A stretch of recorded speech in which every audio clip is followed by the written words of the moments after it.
Welcome to the Lounge Lizards podcast. It's so good to have you here. It's a leisure and lifestyle podcast founded on our love of premium cigars, as well as whiskey, travel, food, work, and whatever else we feel like getting into.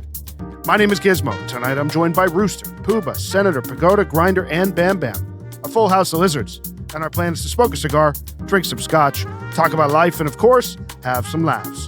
So take this as your 79th official invitation to join us and become a card-carrying lounge lizard. Plan to meet us here once a week. We're going to smoke a New World cigar tonight, share our thoughts on it, and give you our formal lizard rating. We discuss the history of our peaty scotch pairing. We reveal how we all met. A listener email takes Rooster to task, and Senator gives me an all-time gift, all among a variety of other things for the next 90 minutes. So sit back, get your favorite drink, light up a cigar, and enjoy as we pair 12-year aged Caol Isla Scotch with the Davidoff Millennium Lancero Limited Edition 2023. A Lancero from Davidoff tonight from the Millennium series, favorite of ours, and actually a cigar that we talked about when we thought it existed and it didn't. And then all of a sudden, about 6 weeks ago, it popped up back into the fold that Davidoff was releasing the Millennium Lancero as a limited edition for 2023. And now it's in your hand. Very excited. I guess Davidoff listens to our pod. I didn't want to say it, Rooster, but I'm glad you did. They wanted to join our Lancero ratings. So the Millennium Pyramides, which is Bam Bam's favorite cigar. Oh, yeah. Smokes a lot of them. We all do. Yeah, that's a quintessential cigar for me. Comparing the wrapper to that, though, and this guy, this is a bit toothier than the Pyramid. The Pyramid is exquisite and pristine. This is beautiful, but it does have a little... It's got a rustic edge to it. Yeah. Bam's right. Yeah, which I like. Apparently, it's the same Ecuadorian 151, that famous wrapper that they use on the Millennium. And a Apparently, pigtail. it's the same thing. Oh, there is a slight Pigtail. piggy. There's a little pigtail there. There's a isn't big there? pigtail on it. It's a big pigtail. The first, one of the things I noticed too, I could be wrong, but sometimes, with the Millennium, with the Pyramid, the wrapper is almost like black Yes, it is. looking. It's very dark. It's darker than this. Yeah. That's where I was going. That's true. That this doesn't look quite as dark. Yeah, it doesn't. But that Pyramid is sharp. It's sharp as a tack at the tip. It's so beautifully made. Yeah, it's like a weapon. Oh, nice aroma out of the wrapper. Yeah, and the Smells foot's really nice. good. The foot's nice. Well, Davidoff is great, right? We like Davidoff, don't we? All right, boys, let's cut this thing. So what's interesting about this, too, given all the Lancero talk that we've had over the last few months on the pod and this Lancero block we've done, is this is not a 38 ring gauge cigar. It's a 40 ring gauge cigar by 7 inches. So that's not the traditional Liguito #1 size that a lot of the cigars have been. I know our listeners have been very responsive to our Lancero series, by Yes. the way. People are Getting a loving lot of feedback, very positive feedback. They love the flavor profiles of Lancero. So happy to see the trend, pick up. So this is another one in the repertoire. Exciting. It tastes this, on the cold draw. What are you guys getting? Wow. If the cold draws any indication on the smoke, this is going to be It's going to be great. It's going to be a good night. I have to say, the cold draw alone is like a meal. Sure it is. So much flavor Yeah. without even lighting this. Right? I was moaning and groaning for like over you guys. This is absolutely exquisite, and in line with Davidoff, the construction and the draw. The draw is is perfect. just like wow. I'm so excited. Wide Let's open light this draw. up. Yeah. All right, boys, let's do it. Yep. Let's light this thing. The Davidoff Millennium Lancero Limited Edition 2023.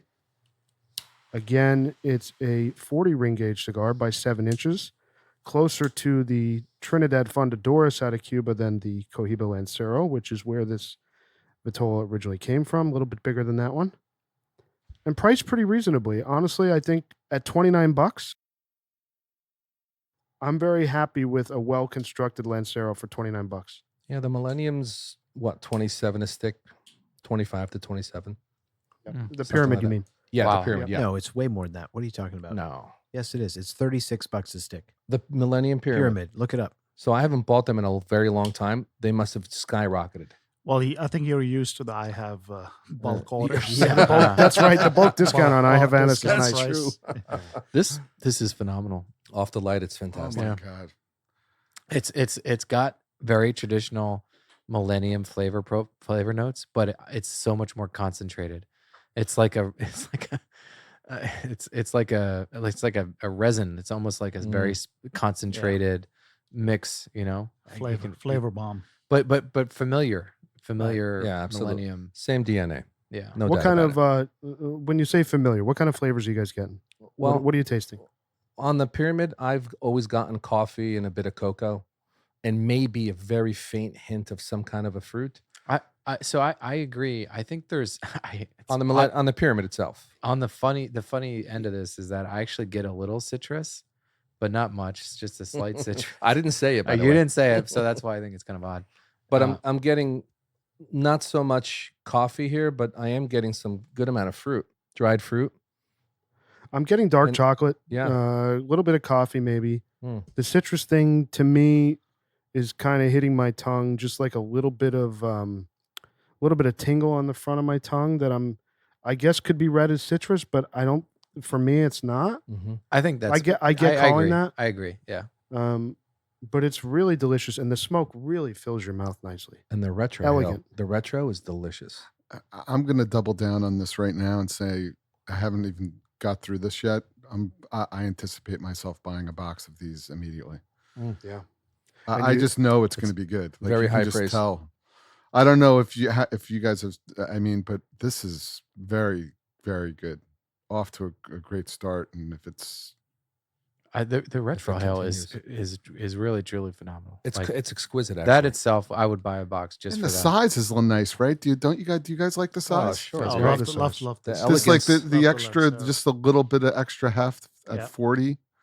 But it's not densely packed, so it's not No. a heavy cigar in your hand. No, It just feels like it feels like it has a better opportunity to not be plugged and have a better draw more consistently. I want to pull this out of a suit jacket from the inner pocket. Go to the car and get the jacket. You know what I'm saying? And just pull it out and just I'll tell you, we blue pinstripe. and a blue pinstripe. we were discussing earlier how these cigars were actually, maybe it was as an offset of the size or whatever. They were a little squishy, but they weren't wet necessarily, but they were a little squishy. So maybe that is something to say. Like there's a little heft, but it's open. You know, it's not something that is tightly packed. I'll go out on a limb. This to me is a medium to absolutely a full cigar.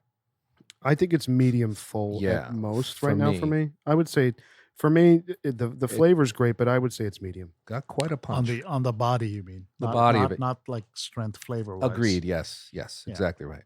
I think the thing that stands out to me, I love the Millennium Pyramid, but this starts out actually much more complex than the Millennium Pyramid does.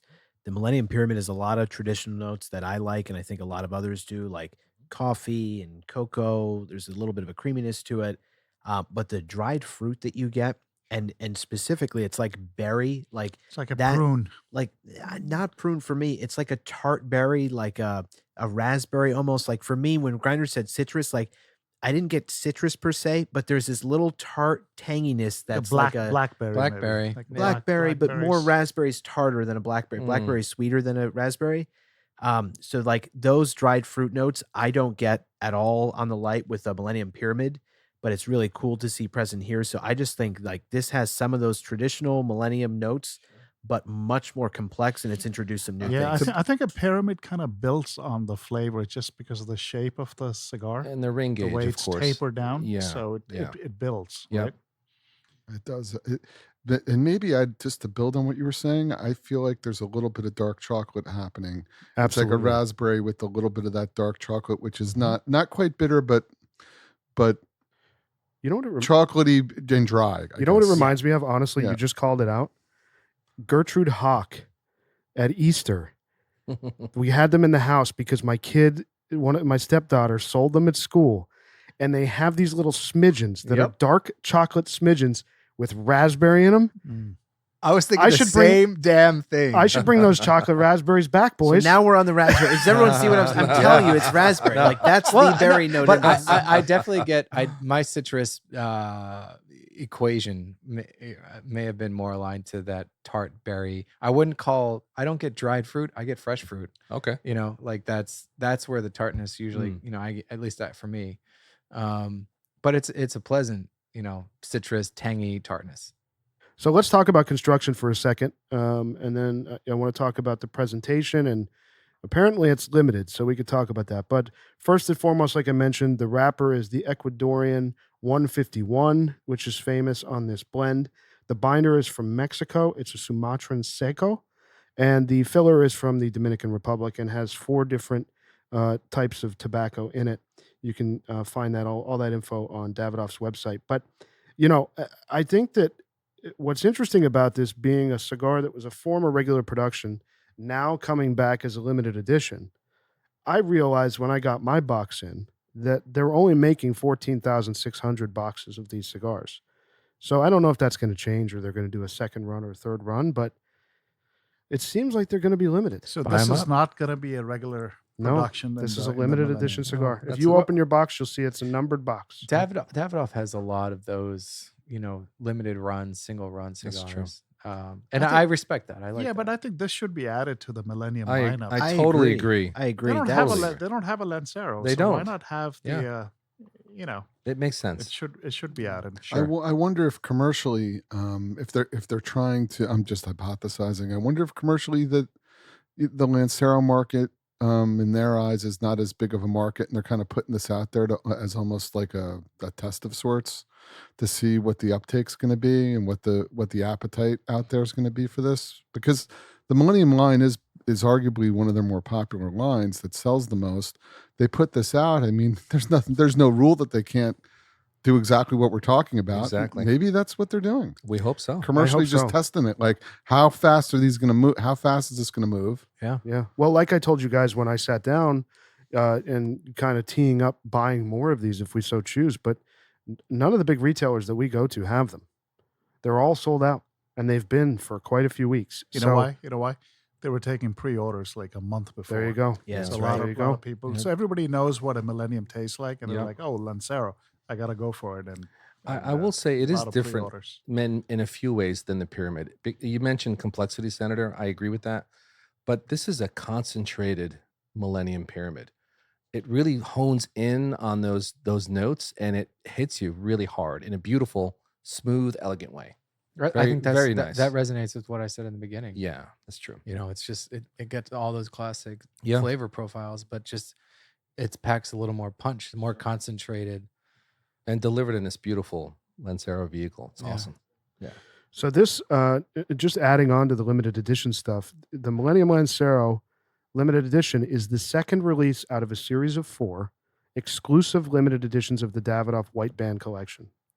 So there's going to be 2 more of these, I'm sure, in varying sizes.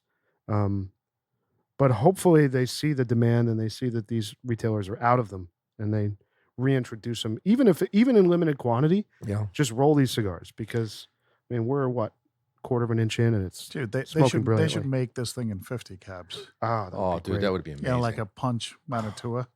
That'd be great. I'm would be such awesome. a I'm such Imagine they did it in an 898 format. That'd be Well, kind of that that'd too, be cool. but imagine a 50 cab. Oh, of yeah, these. even better. Yeah, this is great. Yeah, home run. What were you saying, Grinders? No, I was saying I'm such a fan of Davidoff. I would buy so many of their different cigars in this Vitola, like the whole line, essentially. Because I'm a brand loyalist in that sense. I'm with you on that. I mean, with the pyramid that we smoke, I just don't reach for it that often. Mhm. Yeah, I bought a ton of them. I bought that bulk thing. I think there was 40 cigars or something from I Havanas, had a great deal on them. Can you imagine a Lancero late hour? That would be That cool. would be amazing. Wow. That'd be Like, amazing. How awesome would that be? We need a I'd be in heaven. Davidoff Black Band Very- limited very- edition. Very interesting. We will rush to review that one. Oh yeah. But I don't reach for the pyramid that much. It's just not a cigar I reach for like you guys do. I don't ever see you smoke it actually. Yeah, I have 40 of them. I think I joked when I bought them. This will probably be the last order I'll of take them from you if you pyramids don't I want ever buy because I just go through them so little. But these, I already ordered a box today before we smoked it Nice. tonight, and I'll probably have another one. It's funny how you go in stages with that kind of stuff, Mhm. right? I used to smoke a lot more of those than I do now. And I don't even know why. Do you know what I mean? I wonder why they phased the initial Lancero, That's a good question. I I mean, think the size not. just kind of grew out of favor. American market just wanted a bigger ring ring, gauge cigars. yeah, they want mid which is a 50 ring shame. gauge. Yeah. 55, 56, 57. It's like American bigger's better, kind of thing. Well, I think there's truth to that. I mean, there's the American market. They want a big cigar. You want to feel Yeah, big. now even Asia though apparently wants the same thing. The That's whole true. thing's bizarre. But I'm disappointed that Davidoff is making this as a limited edition cigar because I feel like now there's a bit of a resurgence of smaller ring gauge cigars. Like look at how many Lanceros regular production we've been able to find And review. among New World cigars that we That had have no been idea. excellent. They've been great. I So- harken back to the early days of Cigar Vixen and her affinity for Lancero cigars. Please don't say her name again. She's been Please. espousing the merits of Lancero and these kind of ring gauge cigars for years. I'm just gonna lay that out there. Maybe we could get her as a guest sometime. It's all in the wrapper. For the That's audience, where all the flavor for the is. audience, she's an addiction. Okay. What have you been changing your calendar every month? Yeah, Bab. Your Cigar Vixen calendar? It is It's a poster that I Or got. it's a poster. Yeah, oh, he it's a doesn't have to poster. change Oh, I it. thought it was a flip. He gets to look at her all year round. It's framed. I'll be honest. I totally forgot about that when I brought Oh this yeah. up. Oh yeah. It's strategically placed in the house where it's hidden. But Oh God. So I'm really finding this to be delightful, absolutely delightful. I think we should try our pairing.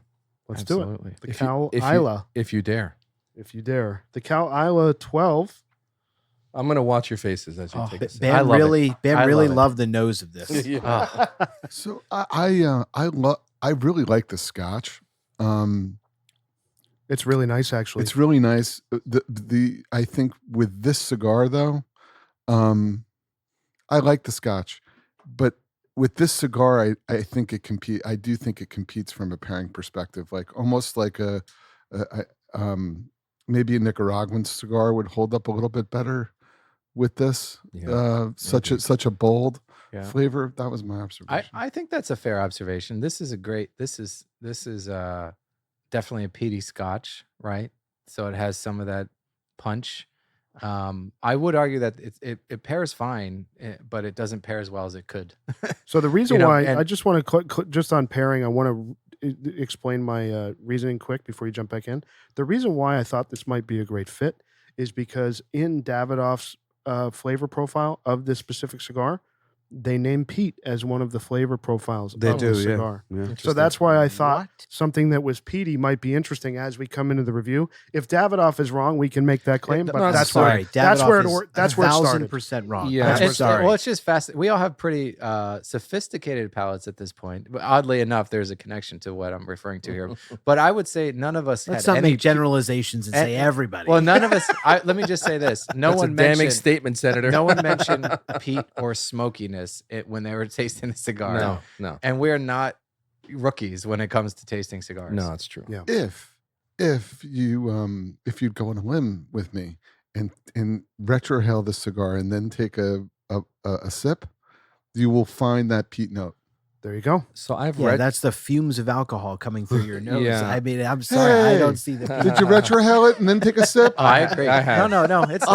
I'm not kidding. I'm trying to link I'd it say- No, up I think here. it works. I think it gotcha. does. I If gotcha. if there was a peat note, I you're catch gonna it. get it through the retrohale And the other- anywhere. The other thing I Is want what to I'm saying. the other thing I want us to resist doing is saying that it with this far into the cigar, we're barely into the first third here.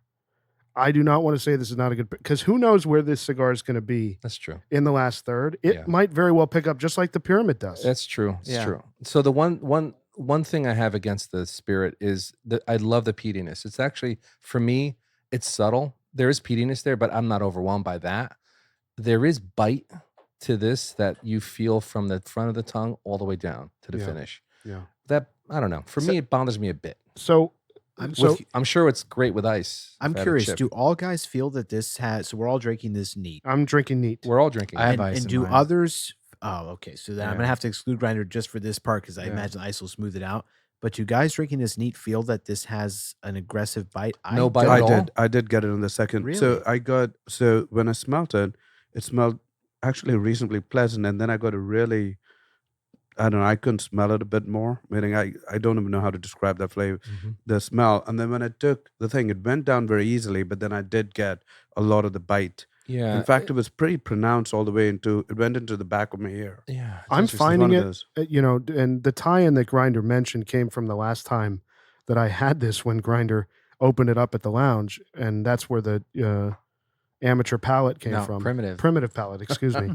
That's where that. So the listener who's heard that for 80 something episodes, that's where it came from. Was actually sipping this Scotch, and as time has gone on, and I'm having this again for the second time, I actually am enjoying this more than the Lagavulin. I mean, I love peaty Scotch. I love this Scotch because we have some history with it. I also drink a lot of my Scotch with ice, so that changes the dynamic a Sure, little it bit. does. To Senator's point, and I would say put some ice in it, and it opens it up, it smooths it out a little bit, it rounds it to a softer, kind of creamier, caramelly flavor profile, not like something like a Jameson or a fine rum, but I think it's got that. Is it kind of like Talisker? Like I remember No. Talisker. Well, I being would a little say peaty. No. What- No. I think I enjoyed the Talisker. No, tab, I would if remember. I would don't know. argue it's on the nose, it's like Lafroig. On the palate, it's like Lagavulin, and on the aftertaste and on the finish, It's like it's gasoline. kind of like Talisker because it's Right. got that spiciness on your You get on your all tongue. three in one. Wow. So I have to say, I'm now seeing exactly what Bam was saying. I think for me, it took the third sip, and what Pagoda was saying. Yeah, you do get a bite in the back of your throat when you have this. So this is where this is in like stark contrast. And mind you, what this is 10 years, right? 12. 12. 12, yeah. Lagavulin 16 that we like has got obviously some more age on it. Lagavulin 16 neat, you can drink very easily. It's Sure. so smooth. Mhm. This does have a little bit of a bite, so I'm going to add some ice. I think Yeah. it needs it, but I'm now getting what you guys were saying. Yeah, makes sense. I would Makes sense. challenge the group to come back to that analogy of on the nose Lafroig, on the palate Lagavulin, and then on the finish you got I get that spice from a That's- Talisker that's on what- my tongue. Yeah. Literally just read my mind. The spice The on the spice. finish is very Talisker. Yeah, that's I true. agree. Yeah, That's it's what I like, remember it's like about winter the spice. It's Talisker. like winter spices, cinnamony almost. Yeah. To a degree. If I may, I happen to love the smoky nature of the spirit itself. That's actually quite delicious, and it's really interesting. And I think it pairs that part of it pairs great with the cigar, but the experience as it goes down. But it's the absolute finish is where I get to actually experience the deliciousness of this thing. The absolute finish when Well, it's all let's down. pass around some ice. I Yeah, think we that's may gonna need Yeah, I that. think with So ice why- as well. I'll tell you what, the thing that Puba said regarding the retro hail, Oh, he's it really right. elevates the smokiness. Oh, Give it sure. a try. Like Sure. that, you really get like a face full of smoke. So I've got to say the ice, it makes a world of difference. Haven't tried The it. ice is actually like it's kind of brought it together. It's even got like a little creaminess to me now on the finish, which now pairs well with this cigar. Oh, it is really nice I'm- with ice. I'm very happy right now. Yeah. You know, the bottle looks like Lagavulin.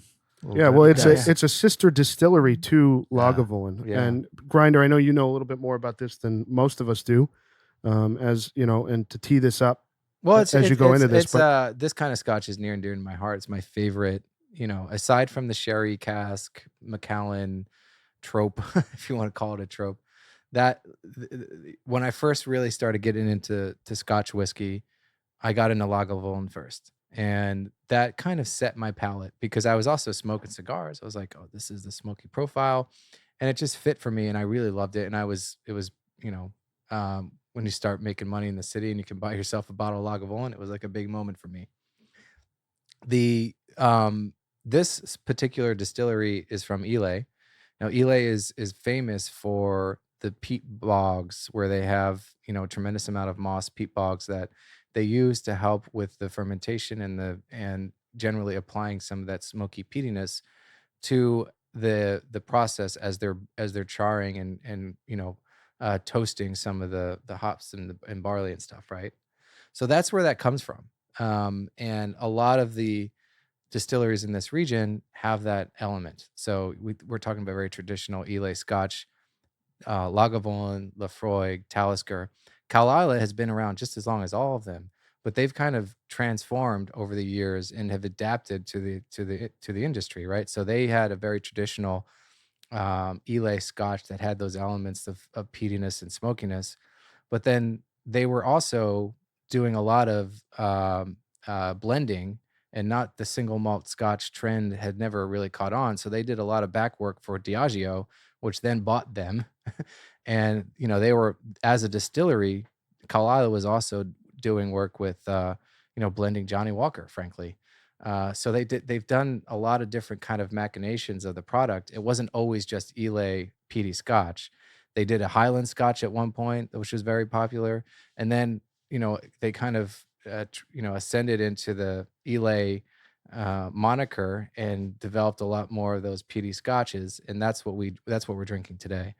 And I love that flavor profile of peaty Scotch. As the Senator mentioned, I actually never drink any of this Scotch without ice, and maybe that's why I'm so apt to enjoy it, because I'm quickly hitting those rounded out flavor profiles. It's not as harsh. And I always love the difference of the delta between the nose, which I love that nose, like the nose on a Kalila, on even on a Lafroig, which is a little medicine-y. That's why those bottles are green, is because they used to fake them as medicine bottles during Prohibition. But that's, I like that thing on the nose, and then it goes down so much smooth. You're not expecting that. And that delta is quite an experience for me. What's interesting is once you put the ice in and it sits for a bit, it actually gets sweeter for me.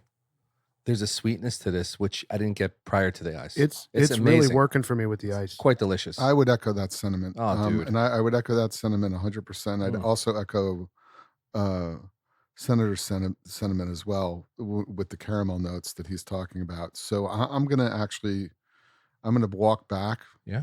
I think we all what are. I think what I said initially as in terms of the pairing, because what's happening now, I'm observing that the cigar is actually it's building in flavor, and it's developing in a way that's actually it's pairing up quite nicely with the Scotch opened up, and I guess the cigar warming up and toasting up, that it's marrying up, I'd say, in my observation, significantly better.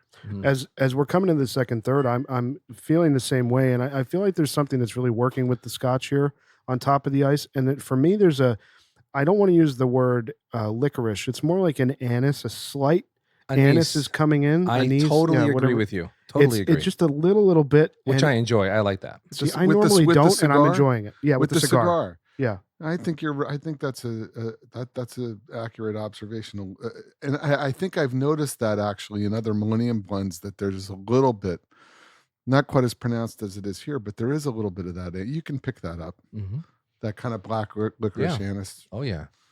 I will say the only thing for me with the pairing, I don't think it was a bad pairing by any stretch, but the one complaint I have, the thing I'm having a little bit of a hard time with a more straightforward cigar, I like a Scotch or a spirit that is as flavorful as this is. But I'll be honest, like the amount of peat in this and some of the other flavors going on, like I'm really having to fight mentally to pick out what I'm getting in this cigar, because I mean, a lot of what's on my palate is just dominated by the flavors of this This Scotch. is an expert test. Well, So, it is. Senator. I will just say, like, in some ways, I do think there's a little bit of a clash, because, like, I'm losing some of the fruit notes that I was getting in this cigar. I'm, like, trying to pick them out because my palate is so heavily. The finish is long. One It's thing a I long- want- It's a very It long is. finish. It is a long finish, and you're not wrong. It's kind of like I'm saying it's coming. I agree with you. Yeah. It's coming together better. But is it like a perfect marriage? I would say, probably not. And the reason I say that, like the Millennium Pyramid, because I think that's a little more straightforward in terms of the flavor profile. Very straightforward. It's easy to pick up what you're getting. And so this wouldn't clash that much at all for me. It's just with this, there's this nice complexity, and I want to be able to parse out every little note. And then I have so much flavor from the Scotch. So that's the only thing I would say. I do find after you take your sip, you've got to wait a little bit for it to dissipate before you draw your cigar. But that works for the Lancero because you need to smoke this slowly. Yeah, it does. I'm having a wonderful time. You've gotta smoking wait this with the little bit. Scotch, and I don't, I don't think the long finish is inhibiting any of the flavor that I'm getting from the cigar. It's still enveloping my mouth. It's still coating it with this delicious concentrated flavor of a Millennium, and I think it combats nicely with the flavor profile of the long finish. But you still have to find it. but it's Yeah, but I just want no combat.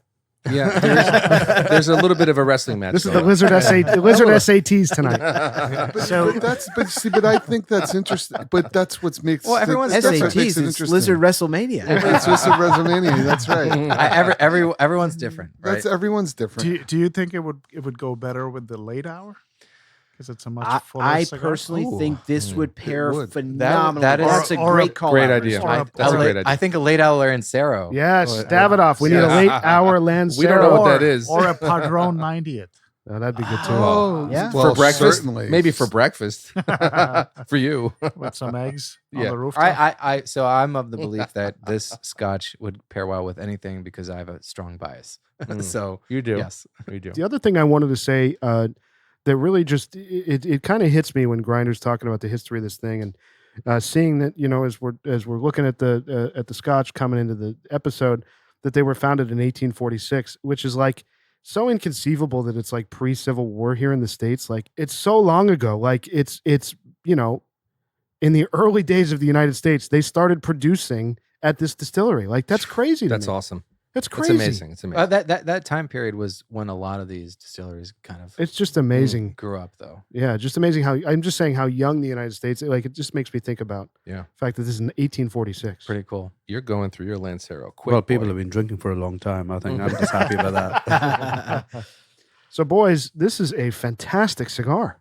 You know, one thing about Davidoff, every time you pick up a Davidoff, no matter what Davidoff it is, you know you're going to get a quality product. Absolutely. You know it's going to draw well. That you're not going to have any issues. Yeah. If you go back to There's that, only there's one only one. exception, and it's anything in a Toro that they make, particularly the Millennium. Ironically, we're smoking. Senator is you absolutely think correct. construction I would- issues, so issues, it really? burns horribly. Yeah. On that topic, Horribly. may I?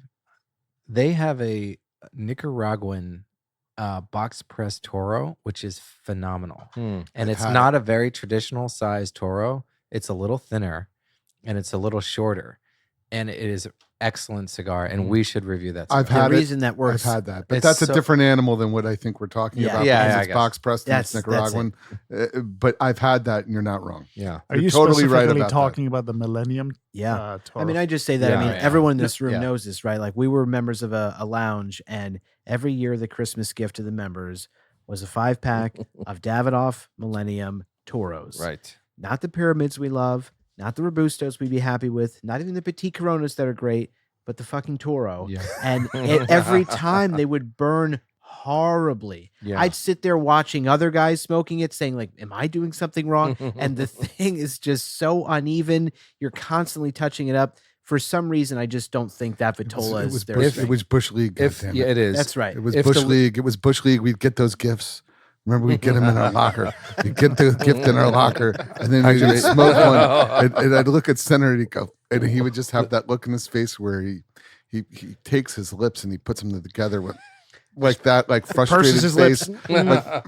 like that, and then then the head starts to shake back and forth. Yeah. That's There's no words, and he's just like, and the disdain would just and disappointment would set in, and It's you know, tr- it's- we yeah. all agreed it was like you know what I remember I was smoking one by myself once, and I remember just ditching it, and Sure.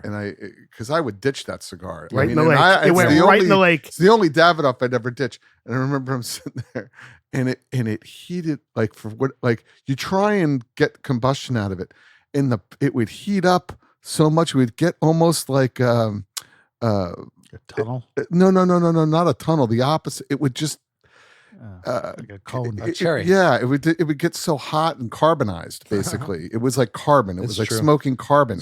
Yeah. And I'm like, this is shit. This is no good. No. I'm putting this down. I can't believe I'm like putting a Davidoff down due to performance. It's Yeah. like the It's like only a $30 one ever. cigar. It's Yeah. embarrassing. Yeah. Ever? It's the only one ever. It's embarrassing. If you go back to that episode, we talked about how the notes in the pyramid, you don't realize that in a Toro at all. It's a completely different cigar. This Same with cigar, late hour. This cigar right now, by the way, is so good. It's really good. It's It's excellent. gotten better in my opinion. oh, Like, way better. oh gosh, it's Not so that it good. was bad ever. It's just even excellent. better than it was before. I will say the only thing that is a little frustrating when you're smoking a Lancero, you usually can't hold the ash too long with a No. Lancero.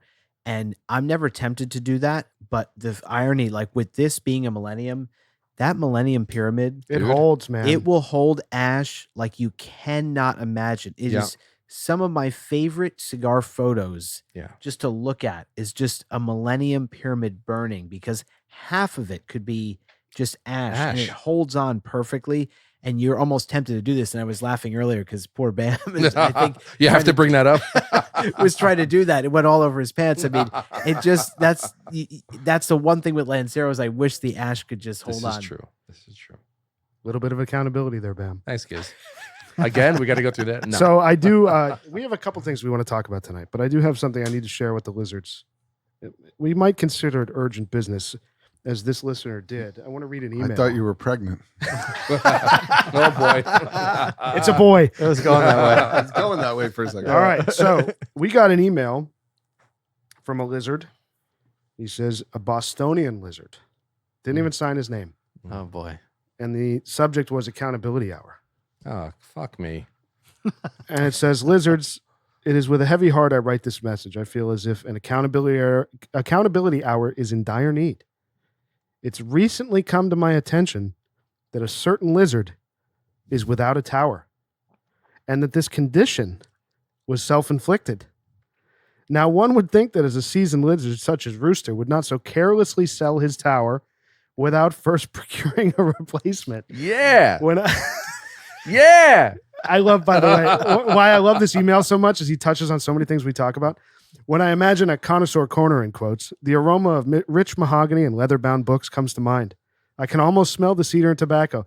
The last thing I would picture is the sight of a 3-for-1 Costco Tupperware stacked to the ceiling with the aroma of Target Kitchen's goods permeating the air. Okay, I'm sorry. Gizmo wrote this. I swear to God I did it. That's the best part. I swear to God I didn't. I've been waiting. I've been holding. Is this the intern in Boston? No. Nope.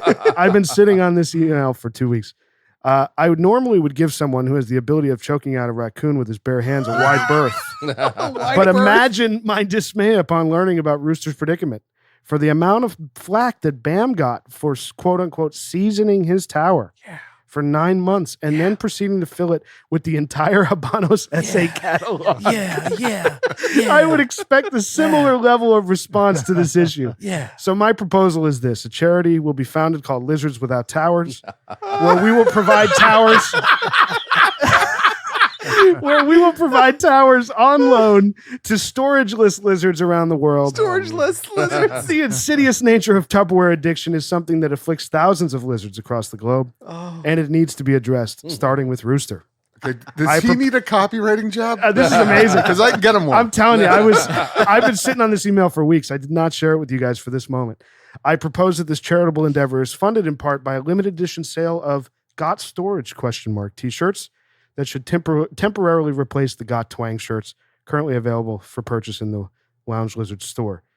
In conclusion, I hope this matter can be addressed in a timely fashion and that the Connie Corner can come back This guy to is, its full glory. Is already a legendary lizard in the books. I mean, wow. Let's establish. I don't know what Is to that say. not one of the best emails that we've ever gotten? I don't know what to say. I think that, well, You have been giving him some information. No, he hasn't. I have never No. talked about We this. have talked about Yes, this we on the have. podcast. All right. So June 30th, it gets delivered. It's not. Get accountable. Get accountable. And Hashtag. You. I just did. You. I just did. I sold the tower, but I was waiting for Giz's tower. I wanted to see it. But why did before you I sell ordered it so? Why did you sell it so Because quickly? the price was right. Price So was let right. me understand something. So you have 20-year-old cigars in plastic right now, plastic containers. Yeah, I do. it's totally fine. That's a sin. Not really. Why is it a sin? You had it for 25 years. While you had the tower in the garage. No, it's perfect. I just love the amount of different like little things over all these episodes that this lizard pulled together. Very well written. By the way, he says, P.S. I love the show. The camaraderie and the friendships you guys have is truly remarkable. You are doing the lizard's work. Also, Rooster, you're one of my favorites, so please don't wring my neck. It's a great email. Send me your address.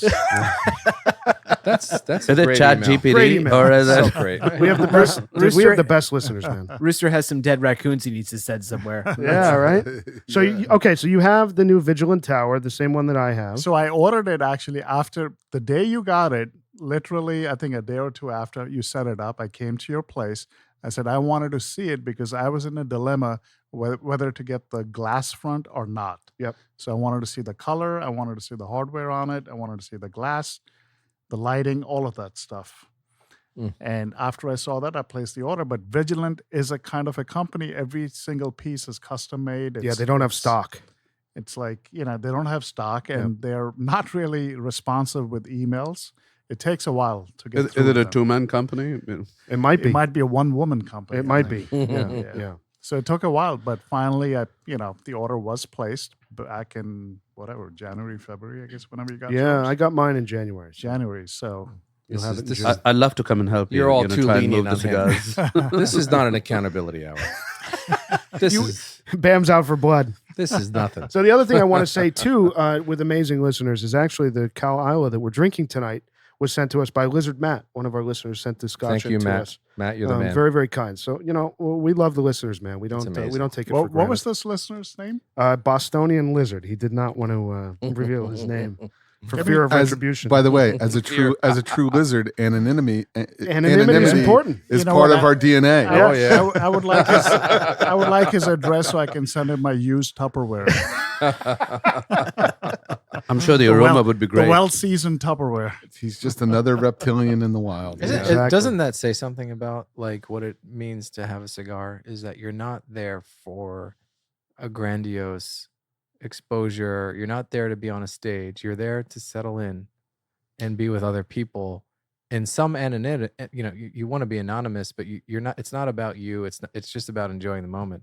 Yeah. I think that is a micro. That is like an analogy, to how we view this whole Well, cigar lifestyle. I mean, think about it. Like, had it not been for the great equalizer, as Senator, and we've called it so many times, in our hand, and most of us probably wouldn't even have met. We would have never met had it not course. been for cigars, because That's we're exactly in right. such different corners of the world, professionally, family, where we live. This would have never come together had it not been for this. Exactly. And what I find is, even on a Zoom the other day, I'm meeting wonderful people from around the world that I would have never have connected with, and I'm having great conversations. Yeah, it's a common denominator. Sure It's it true. is. I mean, you're saying that we live in 5 different towns. Yeah. This group of 7. Yeah. Yeah. 5 different towns. Right? And they're not like neighboring towns. Right. No. Some of them are. Some are, but not all. Yeah. Not most. You're right. So, boys, we're about halfway through here on the Davidoff Millennium Lancero. It's What do you think? Quite delicious. I'm loving it. One habit I picked up from you guys is taking the aroma at the burn line. I can't get enough of it. Actually, I it- find the aroma on this to be a little buttery, Bam. I agree, and a little. I hate to use the word sweet, but there's a sweetness in that smoke. Rooster does that a lot. It's awesome. Rooster's Been doing it. He's a been there wafter. forever. Well, he's been Rooster's- smoking Rooster's- since 1910. I mean, that's true. Abuelo. Abuelo's right. He had his first cigar with George Burns. It is one way to trim your nose hair. I'm coming over to choke you right now. So, speaking of how we met, not that we need to do a big deep dive on it, but we had a listener ask us, how did the lizards meet? We went on episode 3. Pooba went through how we got the lizard names, but I don't know if we've ever gone through how we all met. Yeah. Can I No, we start haven't. We this? all met at one place. Yeah, We one did, place. but it was all in stages. It was in That's stages. kind of the True. coolest part of it. Yeah. I mean, the guys here who knew each other First. the longest would be I was there the longest. I mean, I joined that place right when they opened up, Right. maybe a month or two later. and then 1940s. Bam was next. Then I Post- joined. Bam when you was got the back from the next. war. You needed a smoke just to chill. It's very rare we go in on roosters, so I'm Readjusting enjoying to- it. It's true. This is readjusting to true. civilian life. He rotated you- back to the world. You and Bam would have met first Yeah. at that lounge. I think Right. we've known each other the longest. I think. And how did that happen? Actually, I'm not even sure I know the full story. How did you guys meet at the lounge? Well, can you imagine Bam walking in and you don't I mean, he's very. So dapper. Got a so presence. yeah, he's got a presence. He says hello to everyone, and Very me and him just hit gregarious. it off. Oh, you away. mean to say Very nice. magnetic? We, yeah. we actually talked about recycling tires. That was the That's first. true. That's We true. almost went into business together. Yeah. Yeah. that's We were true. going to do that. Bam, we were Bam also was gonna Bam do was very a well loved mobile. at that lounge. What was that? We Thank were going you. to do something. Thank you. Some Thank kind you. of a mobile van to to Yeah, I was going to. We were tailors. going to call it the mobile man. Mobile Man. You can have a cigar, get a haircut, and have a shirt made for That's you awesome. Ooh. right in your driveway. Wow. Untuck it. Yeah. So, So- these were all great conversations that we had at that lounge over cigars, and Right. nothing happened. Oh, they didn't fall in love. Nothing Ah. panned. So after it was you great. guys met, then you would have met Grinder, right? And then, Yes. yeah. Grinder next. Then Grinder was there, and Grinder. The biggest thing with Grinder was he was like, "Who's sitting here?" Yeah, he's got the laptop, Grinder. his equipment. Whose laptop is that? That's Grinder's. So he would work at the lounge, But and he he knew- would spend the whole day there. Yeah, but he knew how to spread out. yeah, and but take real he estate. was working. He was on his call, and he was Yes. you know I was grinding. he Yeah, was you were. grinding. He was grinding away. Yeah, that was awesome. And I guess the next Had person a that- lot of good conversations with Rooster. Late yeah, night we did. conversations with Rooster, which really for me, I'm a, I don't open up as easy, but in those moments, I think that We solidified did. my friendship with you. Mhm. It takes alcohol night. and a I think cigar. I There were for- some of those nights. I forced my way into friendship with Grinder. I just jumped right into what you were I have doing. layers. So then you were next, right, Senator Senator? was Yeah, next. I met Rooster and Bam first, ironically, because Grinder was traveling a lot, as was I, but not as much as he was. And I met these two guys, and I still remember it was one of the two of you who I'm like sitting there smoking a Padron Exclusivo, my favorite stick, and one of these guys just goes, "Do you only smoke Padrones?" I asked you that. It was Bam. I did. He just Because literally- every time I walked in, all he had in his hand was an Exclusivo. yeah. And honestly, if you have to start off, that's an excellent way to start off. That's a good way to Come on. start. Oh, Good I way just- to finish. I mean- all these years later, it's still I love that cigar. And then would be Puba. who I first met at the lounge, I think before the full group. And I think similar career experience, talking a lot about marketing and advertising and cigars. Didn't Pooh and well, yeah, Gizmo kind but of joined the lounge at the same I time? I feel like it's possible, but I feel like I was feel about a like month or two Gizman after. Yes. That's ki- right. was That's started right. to make his way in after. I think you joined in After October. that, I was Huh? very Before? I was very confused. Well, I connected with Senator immediately, and I was like, "This is an interesting guy," you know. We had similar careers, marketing, consulting, things like that, and I'm like, "This is a smart guy," you know. Been around. He's interesting to talk to. He's all right.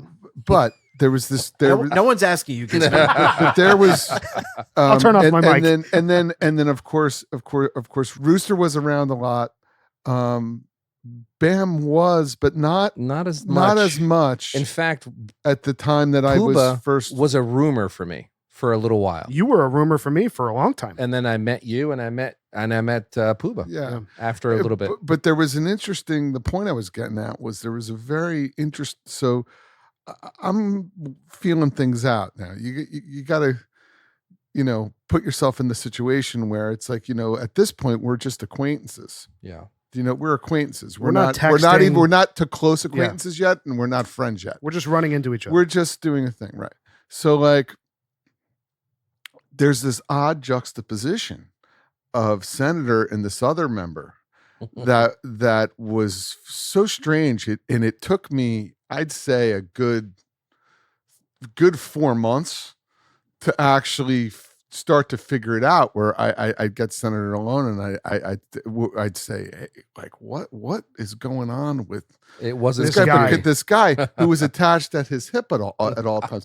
Now, as an outsider looking in, I'm thinking he's like best friends with this guy. At least that's outwardly from an outsider looking in. And I'm saying, I don't see how this relationship Yeah. is possible, feasible, No. And my in response any was sort of reality. my response was basically, "This is the tolerated idiot at the lounge." Right, the village idiot. right. and I think you were trying to save him in a way. I mean, we all were. I mean, this was the problem. So we Wait, you had, called me an idiot? we had, It's very, but as somebody looking in as just an acquaintance, it was very strange. So this was the challenge. We had a difficult member at the lounge that not a lot of folks really connected with or got along with, and he was there a lot. And all of us would sit there kind of in frustration. And I think we finally realized, like, okay, if he's going to be here and is not going to be kicked out of here, the only way to make this better is to try to change him, to just kind of bring him into the fold, and maybe he'll become a lizard. Mold him, exactly. I think we've obviously learned we failed at that, but that was that attempt started right when I met Puba. And so Puba's sitting there like, he couldn't compute it. How does this? It wasn't. How does this work? Right. It was the same for me. Yeah, when I joined. That's right. Yeah. Same exact thing. I'm sitting there having an awkward conversation with this guy, and Senator's also there, and I'm like, there's no way this guy is friends with Senator, the other guy. There's no way that this is working. But right in your mind, you're saying that, but like outwardly, it's not what it's not. Acceptance. Right. Here it's now. not what it appears to be. So that was confusing, but that got sorted. Thank God. Yeah. I remember when Gizmo joined. I was about to say something. I was the first to meet Gizmo. I didn't meet him for a while, but what I liked about your demeanor, you didn't try to take over a conversation. You were very cool, casual, relaxed. You were a great foil to that other guy we were talking about. 100%. Yeah, you're the diametric opposite of that. What I will say about Gizmo, so I was the first to meet Gizmo. I was there on an afternoon, and I would work there kind of like Grindr we were talking about would do the same. And Gizmo walks in, and my immediate take on Gizmo, this is one of the most polite, nicest people I've ever encountered. I was literally stunned, and no bullshit, no appearances, like very transparent. And Gizmo walks in like he just joins, and you have a cigar credit you get at this place. Like an allotment type thing. Exactly. And so Gizmo comes up with these cigars, and I'm sitting there smoking a Padron. And I said to Gizmo, like, would you like a chocolate? Thank God at that time he didn't do that. Honestly, that would have soured him for me a little bit. I missed those chocolates. I missed the chocolate. I've had a few. Thanks, Pam. And so Gizmo sits down next to me, and Bouchard era. Bouchard era. It was awesome.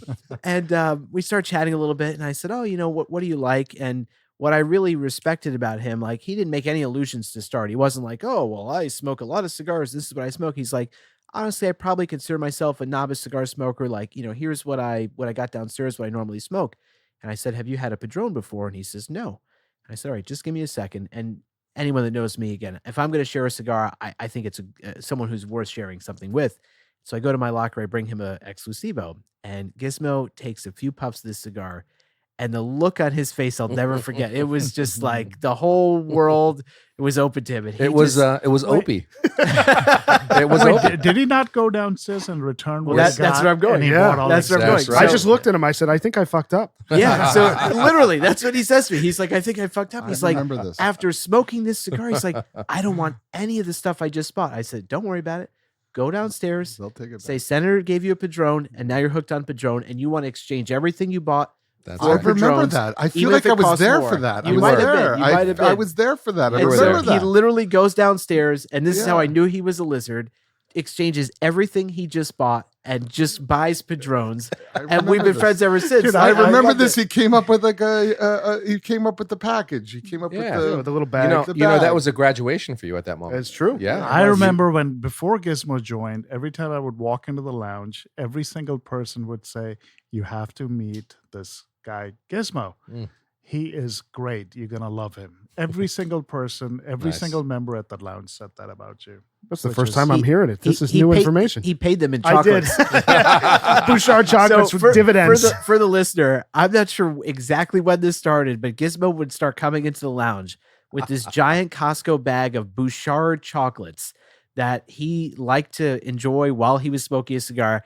And I mean, he'd be sitting there just tossing chocolates around like Willy Wonka. It was so funny to everybody in the lounge. So he very quickly ingratiated himself. So the kind of interesting thing about this somewhat odd habit that he developed was that in reality,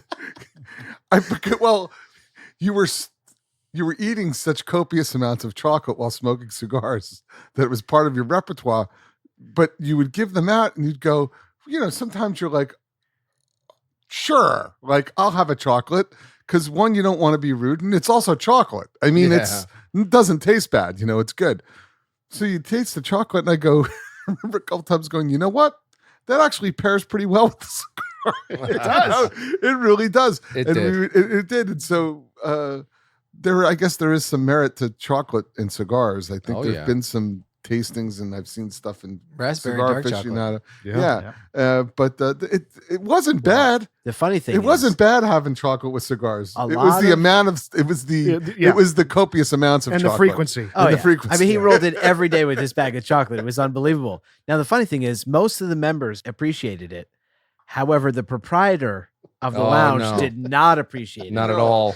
And were very angry if they would see a Bouchard chocolate wrapper in an ashtray That's somewhere. right. That's So this right. became like a big rub. Yep. Oh yeah, they had a problem with everything. Everything. It couldn't Tells you a lot was- about them. There was problems with everything, and the preoccupation with the proprietor's behavior almost became.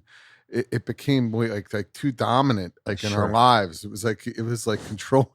It was like controlling our lives. So we were it's like, safe- I'm out. It was like It's safe to- 1984, like the Puppet Master. It's Right. safe to say the element of hospitality evaporated there. Very Completely quickly. agree. Yeah, Very it quickly. evaporated. Which then brings us, especially as we all started collectively getting together. But Yeah. go ahead and which then brings us to our last lizard that was brought into the fold. And I felt bad because this was right at the point at which Yeah. we started to have a very contentious relationship with management, as Booba likes to That's say. right.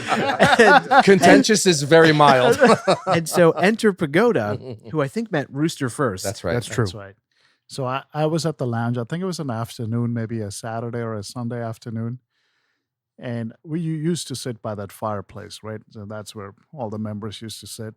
And Pagoda was sitting in the corner. And I smoked a cigar.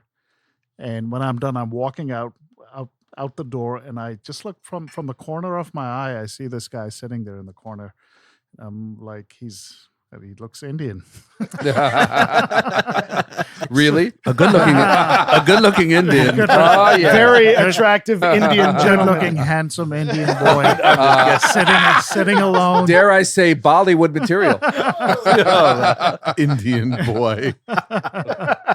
So I introduced myself and we started chatting for a little bit. I said, where do you live? He goes, Richwood. I'm like, so how come you've never been here? It's like, I don't know. It just, I came one day and I've been thinking about joining a lounge. I said, yeah, you should join this lounge. It's right in town. It's a beautiful spot. And I think he might have even joined like the very same day. Yeah, and, He did. Yeah. He did. Yeah, I had a similar experience. I walked up and I saw Pagoda and I asked him if he was single. Kidding. I joke. It's a joke. It's a joke. I kid. And that British accent, I was like, Oh, I was yeah. in love. It was Ooh la la. love at first sight. The funny thing, Very exotic. Oh, yeah. the funny thing with- Oh, my Lord. Oh, my He Lord. looked at me and he goes, I said, are you single? He goes, as a matter of fact, I am. Do you want some fish and chips? The funny thing with Pagoda, so I was there when Rooster first met him. And so after they chatted, we started chatting a little bit. And we found out that like both of us lived in DC for a period of time. So we were connecting on that. And when I really knew Pagoda was a lizard was, let's say a few days later, Pagoda joins the lounge. He's at the lounge and he brings everything to make Manhattans. Oh, cool. I wasn't there for that. And I I was missed that. sitting there saying, that's a lizard move. Like, this isn't some bullshit kit Yeah, he to had the make orange peel and everything. right? everything to make a perfect Very Manhattan. detailed. And he's basically bartending. He's like, do you want a Manhattan? Do you want a drink? And I was like, this guy's going to fit in Mhm. perfectly here. So I was the last to meet Pagoda. We met. Very nice. We were. And so then all- what- Very yes. Your imprint on me was at the North Lounge. Yeah, the North Lounge. If you guys remember, I think you were all there. Oh, I know Yep. this. Oh, dude. I was, I'm exhausted. I think everyone was 4 or 5 cigars in. I just turned to him and say, are you done? And what does he say? I'm never done. I'm never done. I'm never done. I'm never done. That is the quintessential lizard phrase right there. Yeah. Love it. Yeah. And I found my conversations. There were times that we hung out, like Yeah. because where I'd come to the lounge, and Pagoda would just be there. And sometimes you had a friend with you, one of your best friends. I forget his Yeah, yeah. name. Danny. Right, cool guy. And I remember sitting with Pagoda and just kind of like and just talking to him and asking him questions about where he grew up. Bitcoin. No. Like I was very interested in like where he grew up, about his life, and all this stuff. And I remember just walking away from these. We had great conversations. It was a great place to have a conversation. was. That lounge. It was. I remember the Yeah. one night the three of us hung out and we drank so much. It was me, my buddy, and you. Yeah. And we talked about the city and every place. It was like the conversation with Senator's dad. Yeah. We had talked about every place and we had kind of been to the same places, That's cool. albeit me years later. Well, right. And then we're thinking about how. I'm just kidding. Well, yeah, but it was also like it's like we were like, oh my God, we're so old now. Yeah. Like we were talking about, and like like Angelo and Maxie's and Park Avalon and the Lemon. Park Avalon. And all those Aw. places on Park Avenue South, and all those All of joints, them, all all those joints, right? The Union Bar and all that shit, and like, talking about it, I'm going, oh yeah, because it was kind of like pre-COVID, during COVID, it was pre-COVID, In the beginning of COVID, Yeah. I think, that summer. and we were just like kind of like lamenting the fact that everything was shut down. But it was very interesting. I remember walking this was- away from the conversation just saying, this is an interesting guy. Yeah. This was back when we were smoking through our masks. Oh my goodness. Oh my goodness. Did you join after COVID? No, after I joined.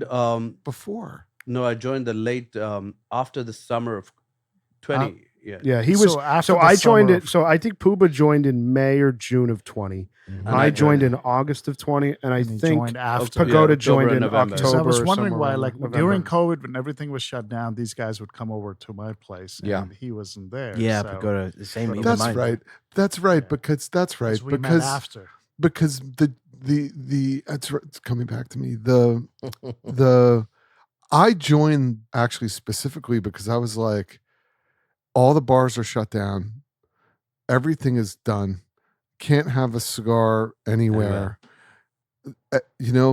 And I was only really looking for actually a place for me to go Get out of to the have a house. cigar and get out of the house and have a drink out of the house. Like Same, that's yeah. how desperate times it was, but ended up falling into like this a lizard wonderful, den. this wonderful Yeah, group of people. Yeah. And we were going there a lot because guess what? It was the only game in town. It's all we did. Yeah. That's true. I mean, this is when like literally like everything stopped, the kind of world shut down, and we're all sitting there like business owners, whatever we're doing, and like we don't know what's next. And so we had a lot of free time. I mean, honestly, like business grinded to a halt.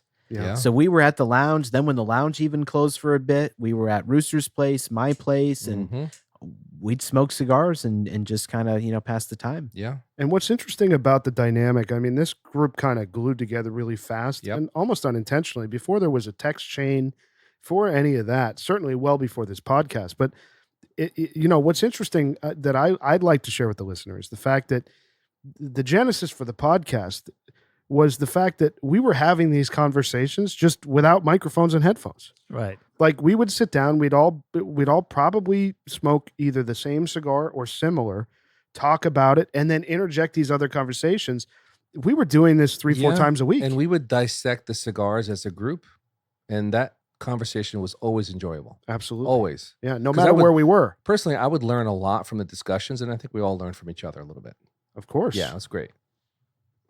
Yeah, and at that time too, which was interesting, I think all of us as collectively were exploring cigars outside of our comfort zone, and we were kind of like bringing different things to the table.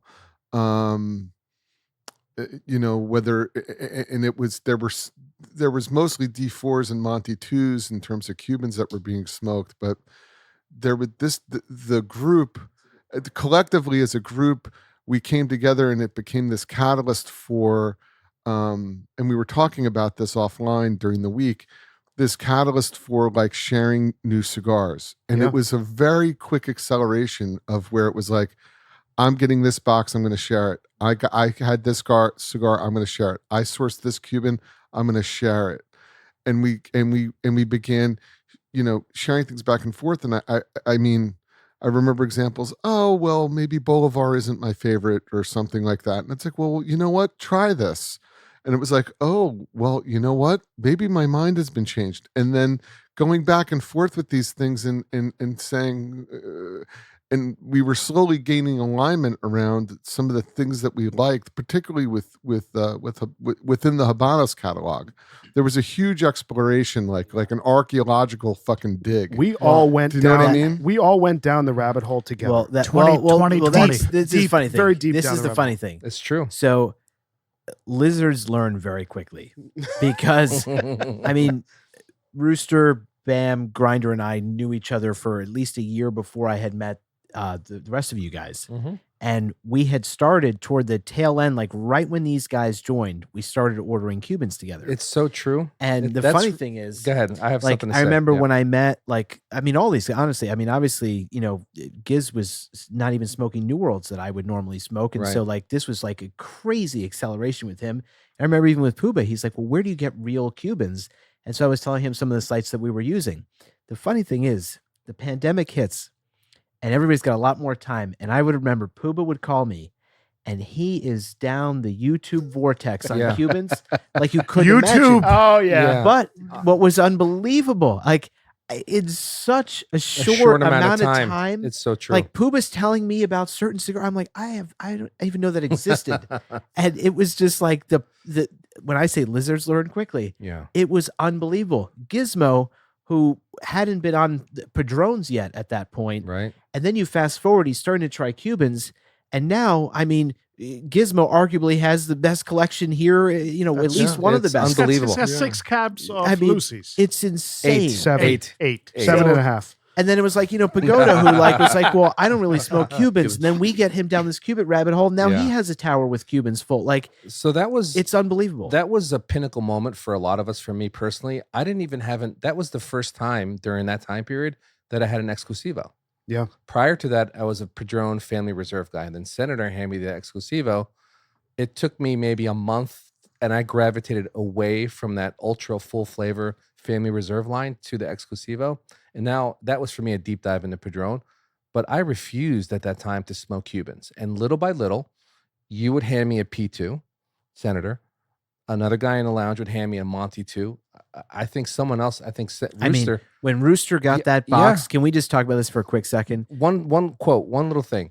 That's when my world opened for regarding Cuban cigars dramatically. Yeah. And I really started to just listen to every word that all of you said. And Do that's you- where I learned a lot. Do you remember? So this was before some of the guys had joined the lounge. But Rooster, when you got, and Bam, you might have bought this too. This is like one of my biggest regrets of not buying a box of cigars. Oh, I know what you're Do you talking remember about. that Monte Cristo 85th anniversary Yes. cigar? Yes. Oh, It boy. came in a black lacquer box. And a velvet case and a Yes. velvet wrapping. And Rooster bought a box of these, and he comes in the lounge and he sits down next to me and he's like, Senator, you got to try this cigar. It's really good. And I'm looking at it, it has a very light wrapper. I'm like, oh, it's probably too mild for me. I'm not going to enjoy that.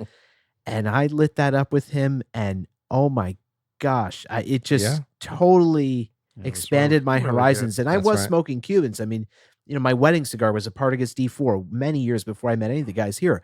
I loved Cuban cigars, but my range in Cubans was not what it is now. No. And For all of us, by the way. that was amazing. I remember we all had a night. We went out to some restaurant and we were smoking that exact cigar. Ben Yeah. was there. It was Oh, incredible. Yeah. It was fantastic. Beirut. No, but Yeah. that's Yeah. But that's Oh, always yeah. been that's always been the idea of even all of us getting together, right?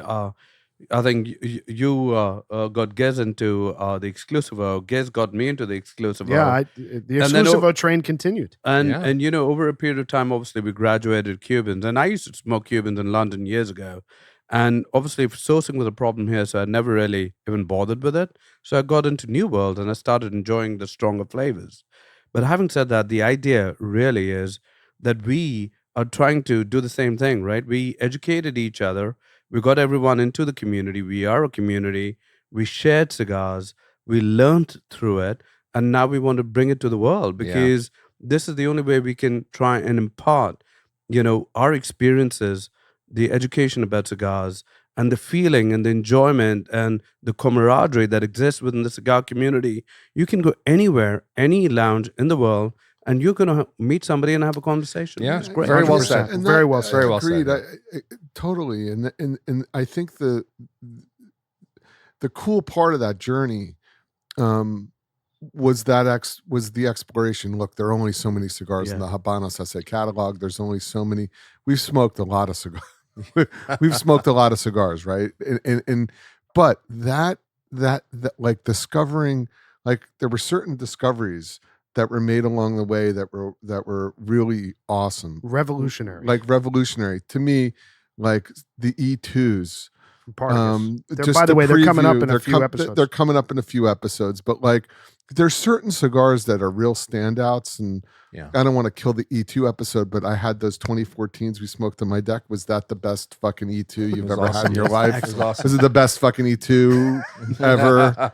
Like, right? Like, there's certain times where everything kind of comes together, or when we're smoking the Liguori Cabanas that don't forget Rooster source. Like there's certain cigars that they cut, and you're the Vegas Urbana Clásicos is an obvious one, which like Puba's sitting in my lounge, he hands me one of these, and I'm so skeptical, and I'm like, this guy asked me a mere months ago where to get Cubans, and he's now handing me this cigar, and so I don't know what to expect, and it was life changing, like a catalyst. For this whole group. The Rabanos, the Vegas Urbana Clásicos was. I'm not even doing this because I happened to. I fell into it. Okay, let's face it. I got it in a sampler, and said, "This is." I had a 5-pack, and I go, "This is unbelievable." So you fall into it. In other words, this archaeological dig, right? Yeah, and you're like, "Oh my, like try this. You got to try this." But that was a big catalyst. But there's been many others too. And I think that's cool. I remember one night on Puba's deck. It was myself. This was a very late night. I think Rooster. Oh, I remember this. Yeah, Rooster. I remember hearing about this. Yeah, Rooster and Pagoda. Giz, you got to leave the room. You guys left, and there was the three of us, myself, Senator, and Puba brings out the box of Oyo double Coronas. Okay, no. Let's tell the real story. No. Let's tell the real story. That is the real story. This is after the poker game, actually. Yes, that night that we had a poker game in town. Yeah, too. So didn't I source that box and you smoked it without me? You probably did. So that's the story I want to tell. It's a crime, but we committed it. And what, the Hoyo double Coronas? No, I got that box, and then you guys smoked it without me. He got a 50 cab, and we split it. Yeah, and then you guys smoked it without me on your deck. Yeah, so Puba brings out the double Coronas. I was very angry, dude. That was a quintessential night for me as a lizard, because I really got to experience that Cubans. I've never had that cigar before. That was the same night that another cigar was smoked that is now a staple. Half Corona? The Upman Half Corona that I shared with Bam Bam, and he bought them all. Another fucking revelation. I'm telling you, that was an incredible night. Can I just say something that, for the listener who's hearing this right now, I think the important takeaway, the most important thing about this is that number one, clearly we don't pretend to be experts. We're not experts. We're just a little further along the journey maybe than you are, or maybe not. Maybe you're further along than us. But I think the most important thing here is that through this community, and we're seeing this with lizards on social, in the email, in our DMs on Instagram, people communicating with us, is just jumping into the rabbit hole with your group of friends, if you have them, or with us. Just starting to do this discovery process is such an eye-opening thing, and it changed everything about what our it does, experience. It leaves an imprint. Those experiences for me left an imprint that I'll never forget 100% for the rest of my life. And all it takes is one. Yeah. That's the absolutely. Amazing part of it. Absolutely. All it takes is and one. think about this. So Puba found the Vegas Urbana Clásico, gave it to you. Yeah. You guys turned Rooster onto it. I'm sitting at the lounge. I'll never forget the day. We talked about it on the Vegas Urbana Clásico episode at the end of 22. Rooster walks in and gives it to me. That is the most monumental experience I've ever had with a cigar. And it's because of this ladder experience through the lizards that any group of lizards out there can experience the same thing with these amazing cigars you That's find. the whole point of all That's this. the whole point of all of this. Right. Yeah, you know what else happened? When we had Rafaela on the pod. Oh, yeah. Right? Yeah, from Friends of From Habano. FOH Friends of Habanos. Yep. So he talked about a cigar. It was the SLR Double Corona box date AEP 07. And I forgot about it. I'm like, there's no There's no way I'll ever find that box, right? And you Maybe probably had I'm- 3 boxes and you didn't No, know. so check this out. I mean, randomly, somebody on a group that Pooba actually introduced to us, and we're all part of it. This guy reaches out to me. He goes, "I listened to the pod, and Rob Ayala mentioned this cigar. I'm gonna send you 5 sticks on me." Wow. Mm. And that cigar is probably around like 60, 70 Incredible. bucks a piece right now. Yeah. So he sent me those 5 cigars, and I had one. So I'm like, you know what? There's 7 of us on the pod. So I need 2 more. Can I buy them from you? So he reluctantly, I mean, he gave, and you guys smoked that one. So I ended up buying all of them from him Right. eventually, not right away. Yeah. He didn't want to part with it. So that's the generosity of the listeners, that they listen to the pod and they actually find the cigars that somebody else talked about and they want us to try it. Because Yeah. it's all by sharing, right? It's also- all about yeah. sharing that, It's all about that Yeah. experience That's- that he had, and he wanted to share with the lizards what that was like. And that's the genesis of this hobby at the end of the day. Yeah. Generosity, friendship. It can't And be smoked conversation. alone and Yeah. not be shared. Absolutely. It has to Yes. be shared. Yes. Yeah. Yeah. No, for sure. Pay it forward. No, it has to be shared. No doubt about it. Yeah. It's amazing. And here we are with lizard names and everything. Yeah, and that's I With think that's christened you know, names. that's the beauty of it, and I think to build on what you were saying, Rooster, is Rob, when Rob Ayala was on, he said it's like sometimes with Cuban cigars it's like golf. It's like that golf shot. Yeah. Like when you really Always like chase it. well, you're chasing it because and he mentioned, and I'll be brief, he mentioned runs. There's certain runs of cigars That's at right. certain times. So and it's variable. There's lots of variability in this. And there's certain cigars that just hit it out of the park in Cuba where there's nothing like it. So that chase is part of it. I think, to echo what he said. And it's part of it. And we're continuing to do that with everyone here is aging cigars, and we're going to see how some of these cigars change over time, whether they've peaked or whether they're ready to smoke now. And we're going to keep dipping into our humidors and trying to provide for updates. Rooster, as the listener noted from Boston, Mhm. he has Tupperware. Oh, yeah. Yeah. So there's Which is nothing. fine. There's nothing Which wrong is with totally Tupperware. kidding. I'm fine. kidding. The only Yeah. issue with Tupperware totally is like you fine. don't know You where can't see anything it. is. You can't. Yeah. You don't know. What's, Right. so Bam didn't know what wrong his with it. collection was. I had no idea. Allegedly. Don't listen. But one good thing about this Lancero is that this is what it is. I mean, you don't have to chase this flavor. No. No. This Yeah, is this is always going to amazing. be there. Yeah. I mean, And it's isn't gonna that be- great about Davidoff? I mean, that's such a merit to the brand. It's like, consistent. Yep. yeah. Every time you It's pick up one of great. these cigars, you know, You know what that you're it's gonna going get. to deliver That's right. something special. What's interesting is if you only smoked Padrones and Davidoffs, you'd be a very happy cigar smoker because your consistency and quality will always be world class. And you can Yeah. acquire them at any time. Yeah. That's right. Exactly. Yeah. You can acquire them at any time. And I think for the listener, if you're a casual cigar smoker, I would suggest smoking. If you're going to sit and do it only once a month or something, or twice a month, Mm-hmm. a lot of people out there are like that. They may have 2 or 3 cigars a month.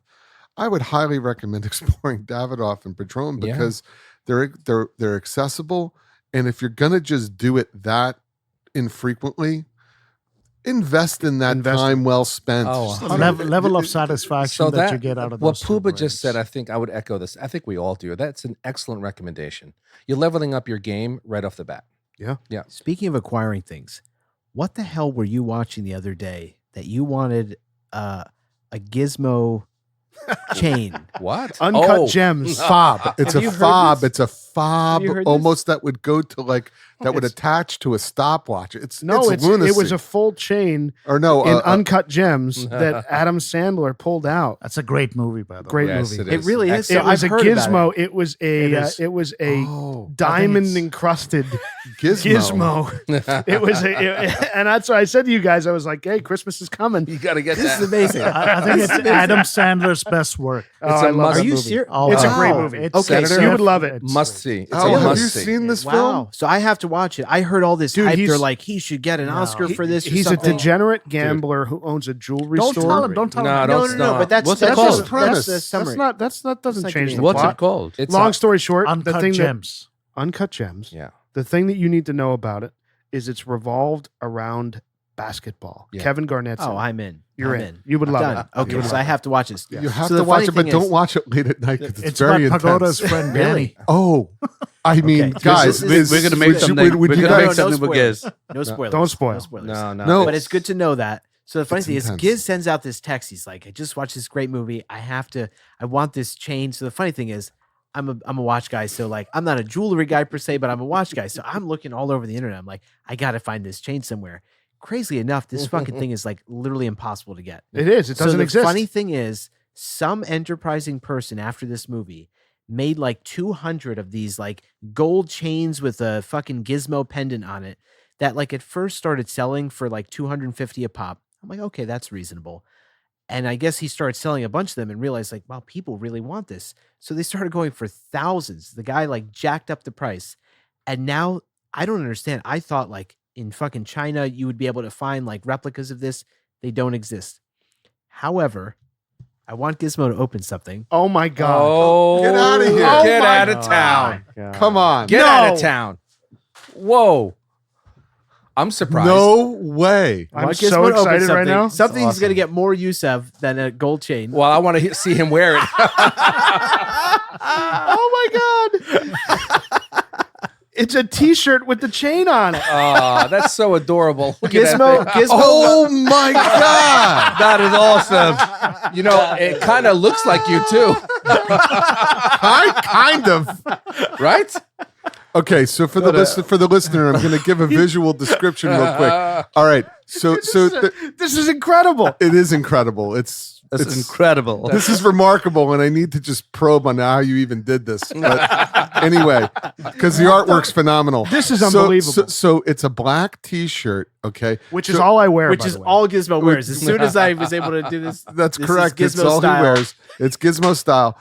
So this shirt it's a black T-shirt, and then picture like an imprint of like a really thick rope chain that goes from like like its clavicles down over the nips. over the nips down the chest, imprinted on the shirt with a gremlin, Yeah. with the gizmo, with a bedazzled diamond gizmo. encrusted gizmo. I think this is a remarkable job. I need 7 of these so I can wear one every day. I mean, your procurement ability is. Well, I Oh think my lord! No, What have no, you no. done? What have you done? I think Senator was in his garage printing these. This could be the greatest gift I've ever gotten. Where'd you find it? So cool. what the So hell? I Explain found this to me. there is one website that is like the most amazing source of t-shirts, particularly with like pop culture or like movie references, all these crazy things. Like the only site I could find that would make T-shirt something is like great. this. It was unbelievable. Like literally, I'm scouring the fucking internet. I'm like, I'm good at finding jewelry. Like this shouldn't be that hard. And when I accepted the reality that, okay, getting the actual gizmo is not quite possible, and it would take forever to try to have someone make one, and I'd probably have to spend an absurd amount of money to do it. And I said, what can I get now? And then the irony when I came, I'm like, what, Gizmo loves black t-shirts. Like if I could have this on a shirt, he's not going to walk around with a real gold chain with a gizmo on it every day, but a shirt with that, he would wear it. Oh, I'm gonna wear this. So I find this one site that does this, and they fucking ship it to me. Everything is perfect, and I'm like, this is amazing. What is this goddamn website? I gotta look it up. I forget. Gizmotees.com. Yeah. All right, this is the greatest gift I've ever got. I am so By excited. the way, right I now. was expecting the full chain. Yeah, me too. I'm actually kind of relieved because I can actually wear this. That's the thing. He could show up at the lounge wearing that. Oh, I So can't wait for that. So when Gizmo goes on tilt, we can just say instead of when he Tilt. goes on tilt, he goes on tilt sometimes.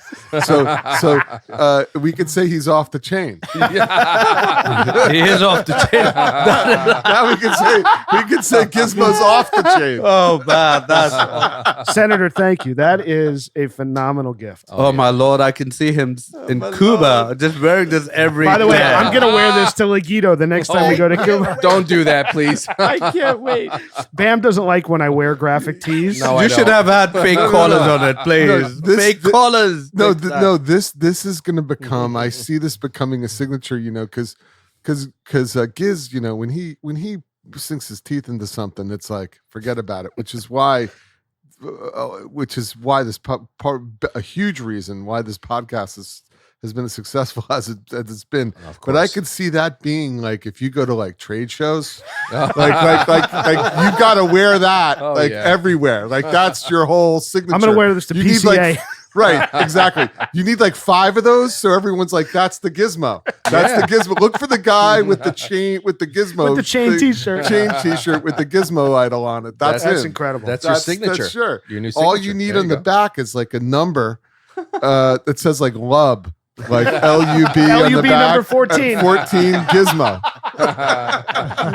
Senator, fantastic. Well done, Senator. Thank you. Well The done. good Cheers. thing is there's more where that came from. So if you need one for every day of the week, I can make it happen. I need the link. We need to I order will. some. Can Love we it. get a pink one too? We're gonna get you one made where on It's just going the- on the Lounge Lizard merch site. absolutely Oh my God. on the back under the collar. We're gonna You get gotta it get him printed. a, Lub you gotta 14, get him a hoodie. Love just on the 14. neck, on the back of the neck, Yes. I need Love 14. or on the sleeve. And the Yes. hoodie. They might be able to do that. That's It a might- good idea. Yeah, you gotta do a hoodie. That is amazing. I'm very impressed because awesome. I did some Googling. I didn't find I anything. couldn't anywhere. I'm impressed. But that was my next best bet, and one place was able to do You it. nailed it, dude. Wow. Well, thank you. I'm very excited. It's I'm going to awesome. wear it tomorrow. Awesome shirt. Awesome shirt. So, boys, we're into the last third here of the Millennium Lancero. You're done with yours. I just wrapped up. I'm about done. I've been smoking. I've loved every second of it. Me So too. I really blew through it. Rooster me just too. got into the second half. I know. I know. It's my second one. What are you guys thinking? It's a stunning. It's a great cigar. Yeah, I really wish, I don't know if this is different than the Lancero that was regular production years ago, but whatever this is, it's really, really working. Yeah, it's a home run. Yeah, it's a So slam dunk. where would you rate this compared to all the entire Millennium lineup? Well, I guess we're going to Yeah, find that's out. Would be like the number one, so that's number a two, great number three. Yeah, let's- conversation. For me personally, you know how much I love the pyramid. So for me, that's always going to be number Yeah. one. Would this be number two? Yeah. Yeah. Yeah, I think so. I'm surprised it hasn't changed your mind. But I will say I had This is awesome. it's awesome that I had the petite Millennium Petite Corona? Yeah, I love for the that, first love time 2 days ago. It was so flavorful. So here's delicious. my problem. Here's our, we talked about this. I think Puba, It's when he different, brought it though. up, the problem with It's the different Petite than that. Corona is the dollar for value. Yeah, it's expensive. It's too expensive for the size. true. What is it? 19, 20 bucks for that Petite Corona? $20, And Yeah. we're an hour and a half in. Yeah. It used to be $11. Yeah. Well, we're an hour and a half Like in everything on else. this $29 cigar. Yeah. And look at the experience it's giving Sure. us. So there's definitely a value problem there in the Petite Corona. Unless you can get it from like a third party, like I have had a great deal on those. Maybe. And then it came down to like $12, $13. That's a great short smoke. Great would, short smoke. I would still rate the Robusto. I love the Robusto. ahead of Millennium, this one. Yeah. In my Oh, opinion. ahead of this. Yeah. Mm, Wow. Of the three. Whoa. wow. Wow. Well, this is going to be interesting when we rate because I think some of us are going to definitely have a difference of opinion on that. Yeah. maybe. Absolutely. Oh. I like the very traditional Davidoff Millennium taste, and I get more of that. So he's not wrong. So the pyramid, you do get that beautiful traditional tobacco, coffee, actually espresso, a little chocolate, no fruit notes. This is, Senator said it earlier, it is more complex Yeah. than the pyramid for sure because you're getting those fruit notes in it. Yeah. And the way it works, it's so velvety smooth. I just love the size. Yeah, it's just so Oh, elegant. dude. That's where I was It's very going. elegant. It's so elegant in the hand. Dude, it's a sexy cigar. Yes. I think the biggest thing for me is it's not, I mean, I love this shape. Obviously, the size is great, but the flavor has complexity. Yeah.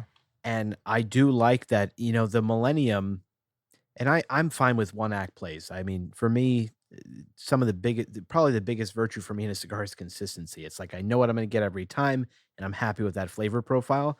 But I will give this credit, like how this started, the second half, It like builds in Mhm. richness and Yeah. strength. That's right. I think it loses some of those dried fruit or wet fruit, whatever we want to call it, notes, and it becomes more traditional Millennium. Mhm. And to me, I actually like that there's like two distinct acts in this cigar. Yeah. It does become more of a traditional Millennium as you go through it. That's It true. does. Yeah. But that's a virtue. I think yeah. that's a major Oh, virtue. dude, 100%. In this cigar, and I would really, I think that's an acute observation. It's definitely a 2-act play. And down the stretch here, like I'm smoking this down to the nub, and it's And satisfying. that's rare for you. Shots fired. Not really. He just wanted to take the opportunity. But Okay. I mean, I feel like I finished my cigars, but we can discuss that Pod for another pod. for another time. I mean, I mean, this cigar gets like extra points just for the pigtail for me. Oh yeah. Oh, we know that. Why do you Why do you cut it it off off there though? Why do you Huh? cut it off? Yeah, you're supposed to just pinch it off. With the draw this open, I think that would have worked. yeah, that's super smoke, right? I mean, it was really Unbelievable It's really smoke. a super cigar. unbelievable smoke. Super duper. What else can I say? I mean, I don't know. There's not much more to say. It has all those things that are familiar. It had some things that were surprising and different. I'm a and then little it was surprised at neat. Grinder's comment. Which Because Grinder, one? when you first know. took like the first two puffs, you were like, "I'm so blown away with the cigar." And did it not? And And, if the cold- felt And the did cold draw not was end No, well. I mean the question was, and the context of the question was, how would you stack this in the Millennium, paradigm? And for me, like I said at the beginning, there's a concentration of those flavors, which is great, but it's not what I like the most, and that's why. I think that's fair. And I'm still gonna rate it a high score. So Yeah, I'm going to sure. say something that may be a little controversial about the Millennium line. I like full cigars. Everybody knows that. The Millennium Robusto, for me, sometimes it's almost too strong. Really? That's why I like it.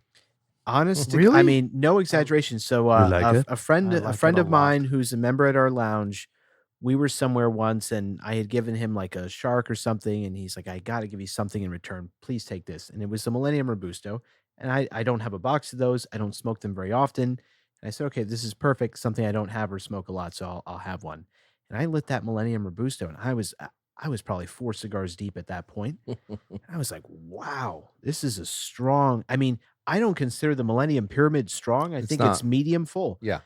This cigar, medium full. That Millennium Robusto, it is full, like firmly in that category. Was it in a tube? No.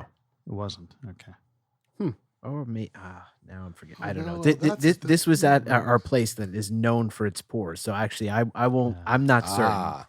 Ah. You know where we were. Yeah. Right. But we've procured very few tubed Davidoffs because So I just say that, like, It's like being in a golf course. It's for so me, windy. the Millennium line, why I love it and its utility is that I think it kind of slots almost anywhere. Like I can light a Millennium Pyramid in the afternoon. Yeah. I can light one in the evening. Mhm. I would light this in the afternoon, the evening. There's no time that I would say like, oh, that's totally inappropriate to have Millennium. Right. But that Robusto, I'd only have that after a meal and dinner, like evening time. So I mean, that's my only thing I would What say. about? Yeah. But what about what's your take on the late hour Robusto? That's a great cigar. That's That's fantastic. good. And that's actually sweeter yeah. and not as I would say aggressive that's as the medium. Churchill. Yeah. That's what your take is on Yeah. it? Interesting. I'd say I the think- late hour Robusto is definitely medium. yeah. Interesting. Would it be fair to say that all of us smoke a Davidoff at least once during the week?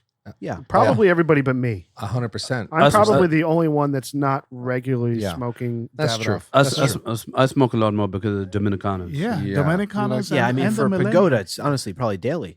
Oh, but that Dominican is incredible. Yeah. It is. Great value Outstanding. too. Oh, for absolutely. $20 Super a stick. cigar. Pooh, but do you smoke a Davidoff every week?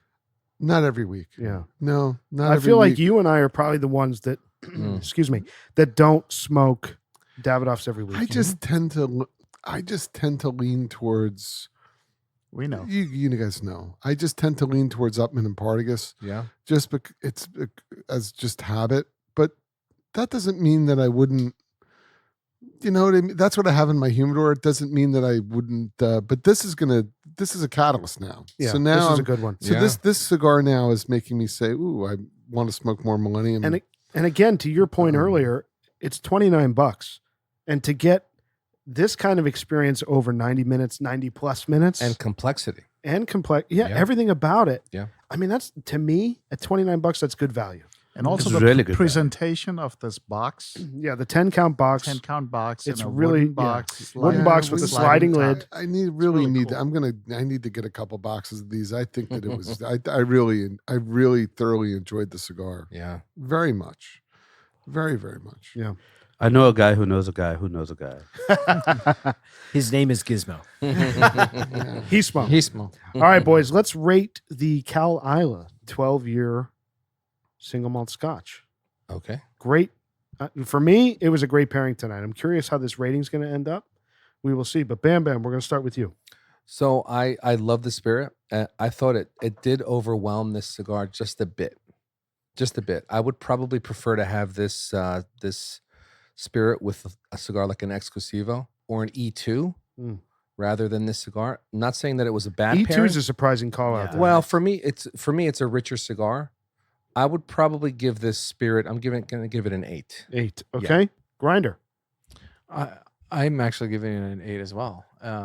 But I thought I liked it more than you. That's liked it. surprising. Yeah, what? Well, an That 8's is a good surprising. score. I'm a hard grader when it comes to whiskey. This is true. He is a hard grader with That's whiskey. true. So So- you made it sound like this is one of your all-time favorites. Well, I have sentimental value with this scotch because I was broadening my palate when I first consumed it in Scotland, and that was a great experience for me. So I had I have an affinity for Islay Scotch and the peatiness of which. Now this is definitely something that I appreciated for a while, and I know I tried to make Hismo appreciate it as well.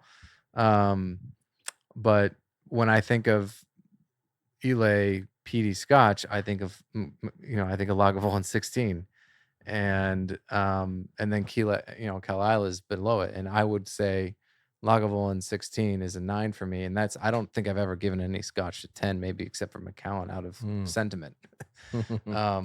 So yeah, that's my score. Okay. Pagoda.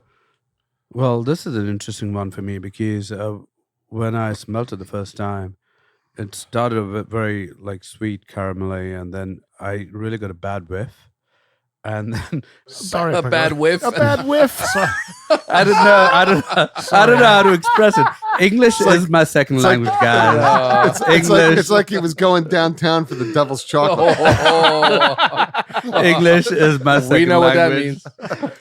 I'm going to tell the thought- social media guy to pull I a bad thought- whiff. I thought this was going to be rated so low, but then after putting some ice in it, I'll tell you this has been really good, and I think I'm going to rate it an 8 because I've seeked more of a pour with the ice, and it's been very pleasant. So I don't think it's as peaty as a Lagavulin 16, but I didn't find it as peaty. I thought it was less peaty. I was expecting it to be more peaty for some reason.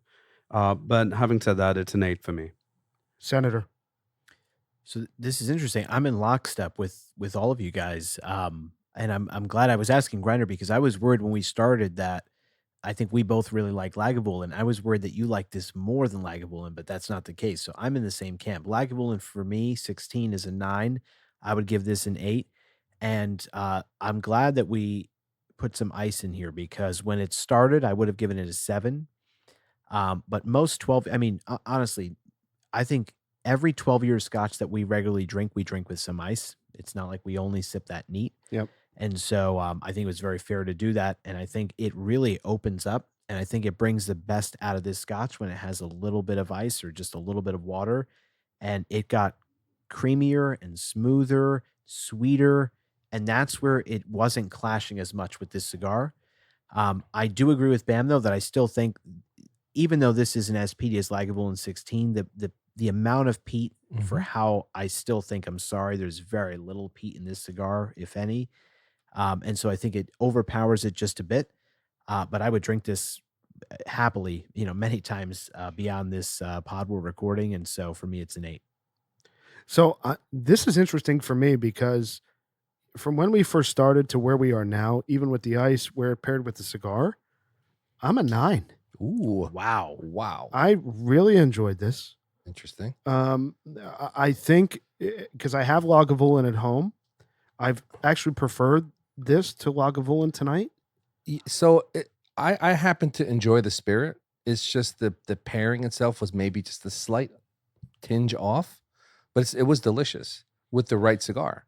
So I'll correct myself. Not an E2, but a Maduro Partagas Maduro 1. That's better. That's Yeah. fair. And a Ras would Yeah. be great with this guy, I think. So that for me, when I'm thinking PD Scotch now, Yeah. I think instead of Talisker 10 or Oban, which is kind of in the middle, Mm. or Lagavulin 16, if any of those are my choices and I have this as well, I think I'm going to reach for this, and that's why it's a 9. Nice. Well, Grinder, clearly more than mission accomplished. Yeah, refined palate. Oh, Refined yeah. palate, thank you. Refined. Hey, let me get the T-shirt. Hold on.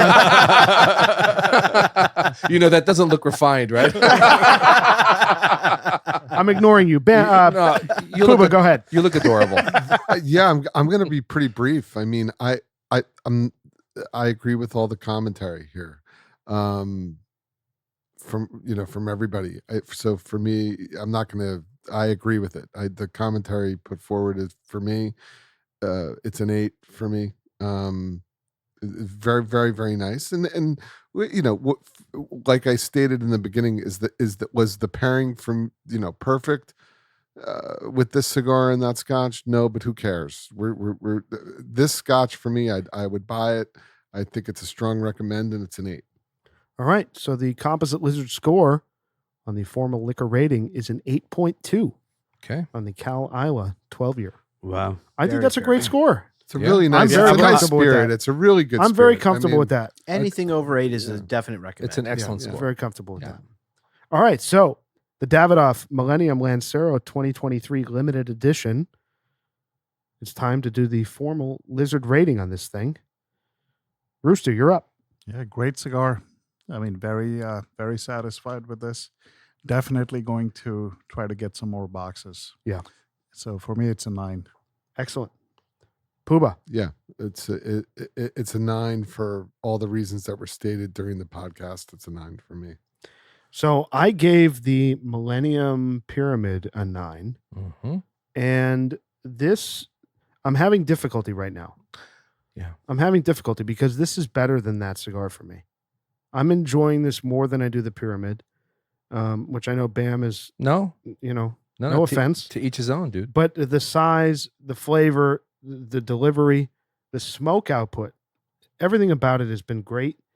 But I don't think it's touching a 10. I think it's kind of low 9s. There you go. So I'm also at a 9. Senator. So what you're saying resonates with me in the sense that I'm sitting here kind of comparing in many ways the Lancero and the Pyramid. I think each of them has different strengths. And so I land at a 9 on this, which is probably what I also gave the Pyramid. By the way, we all gave the Pyramid a 9. Okay, so perfect. And the reason I say that, and it's funny, they kind of just all end in the same place, but you're going to have a different experience. I will say, and Bam started with this, and I couldn't agree more. The construction of the Millennium Pyramid, I personally think is one of the most beautifully constructed cigars I have ever seen, period.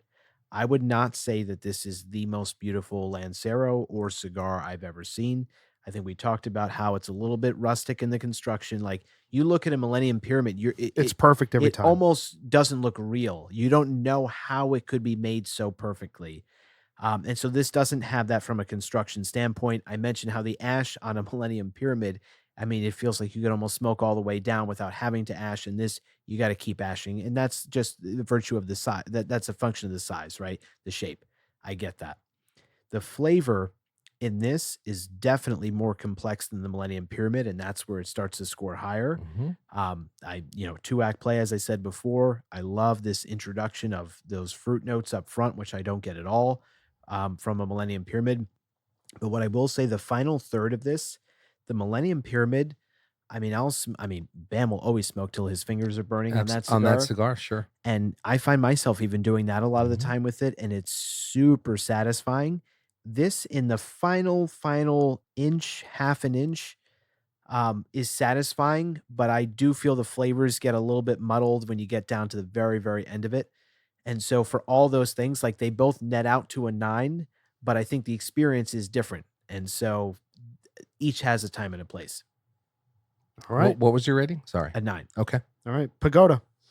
It's a 10 for me. Ooh. Wow. Wow. I love it. Yowza. And I'm going to so I've been thinking about this because I think if you go back to the initial podcast and you talk about a lot of the cigars, I think we were a lot more strict in terms of the way we were rating them. That's what I feel. I like, at least personally. I think now we've become a little more liberal. This is a cigar I've enjoyed from the beginning to the end. An hour and a half has been fantastic. It's brought the joy in all of us. It's a 10 for me. I couldn't figure out the flavor when you pointed out it was raspberry. And I don't know whether listeners, you want to try this or not. I was touching my tongue to the top of my palate, and you could just feel that concentrated flavor of now it may be the raspberry flavor. I can't really pinpoint exactly what it is. It was so pleasant. I really enjoyed it from the beginning to the end. It's a 10 for me. All right. Grinder. 8. I'm rating this. No this- preconceived ratings, please. I'm rating Do this. not preempt the rating. I'm rating this the same that I'd rate the Pyramid and the Robusto, which is a 9. All right. Oh, that's a great score. Just because I consider them in the same class. So in that little box, that's how I'd rack and stack them. So this might be a 9.2 as opposed to a 9.4 or 5 for the Pyramid and a 9.3 for the Robusto. I don't know. But it's got all those classic flavors. It's definitely a little more concentrated. I really enjoyed the combination, the pairing. So that I think it helped the flavor enjoyment considerably, and the finish was a little long on that whiskey, but having that cigar, I thought it was great. I thought it was very nice, smoky flavor. I just loved it, So this cigar I did get the 2-act play, and I certainly agree. I think it got better the second act. Smooth. It's smoothed out. The middle was great, wasn't it? It was, yeah. The middle was great. That The was probably the transition best was part. nice. Yeah, best part was Agreed. the middle. Yeah. The middle, the beginning and the middle was really The terrific. beginning was Not awesome. that the end was bad. The It cold draw wasn't, was great. but Yeah. Boy, oh boy, was that. Those are some pretty good. No, but seriously, it felt like it got better and the whole all the way down. So 9. All right. Nice. Bam Bam. So, initially the first 2/3, I was at a 9. And the final third, I'm piggybacking on what Senator said. There is a little bit of an ammonia thing that you get when you get down to that final inch. And I took this down to a half inch. I love the cigar. So as I was getting closer and closer to the end, I was actually teetering between an 8 and a 9. But I have to give the cigar a 9 for its complexity and for its combination of flavors that you're getting. I don't get that in a Pyramid. 9. Excellent.